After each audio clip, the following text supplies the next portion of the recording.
தமிழ் மக்களின் இதர ஜனநாயக உரிமைகளுக்காக போராடாதவர்கள், சமூக நீதிக்காக போராடாதவர்கள், அடிப்படை வசதிகளுக்காக போராடாதவர்கள், சாதிய வன்கொடுமைகளை எதிர்த்து போராடாதவர்கள், கோயில் நுழைவு உரிமைகளை பற்றி பேசாதவர்கள், அரசு குத்தகைகளில், அரசு சொத்துக்களில் தலித்துகள் பழங்குடியினருக்கும் உரிமை உண்டு என்று வாதாடாதவர்கள், மதத்தின் பெயரால் தமிழ்நாட்டு மக்களை ஏய்ப்பதற்காக தமிழ் கடவுள் முருகனின் பெயரால் முருகவேல் யாத்திரை போகிறார்கள்.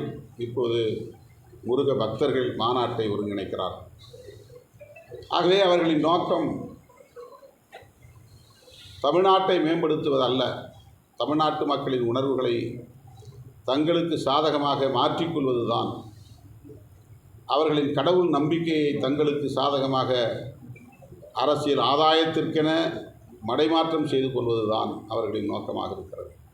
இத்தகைய ஒரு சூழலில்தான் தமிழ்நாட்டில் மதத்தின் பெயரால் வன்முறை வேண்டாம், மதத்தின் பெயரால் சமூக பிளவினைவாதம் வேண்டாம் என்று வலியுறுத்துவதற்காக அகில இந்திய அளவில் ஜனநாயக சக்திகள் எல்லாம் ஓரணியில் திரள வேண்டும் என்று அறைகோவல் விடுப்பதற்காக நாளை விடுதலை சிறுத்தைகள் கட்சியின் சார்பிலே மதச்சார்பின்மை காப்போம் பேரணி நடைபெறுகிறது. இந்த பேரணியில் பல்லாயிரக்கணக்கில் சிறுத்தைகள் பங்கேற்க இருக்கிறார்கள் என்றாலும் கூட கட்சி சார்பற்ற முறையிலே மனித உரிமை ஆர்வலர்கள், சமூக செயற்பாட்டாளர்கள், பெண் உரிமை போராளிகள், மனித உரிமைக்கு செயல்படக்கூடிய நிறுவனங்கள் என்று அனைத்து தரப்பு ஜனநாயக சக்திகளும் இதில் பங்கேற்க வேண்டும். சேவ் செக்யூலரிசம், மதச்சார்பின்மை காப்போம் என்று முழங்க வேண்டும்.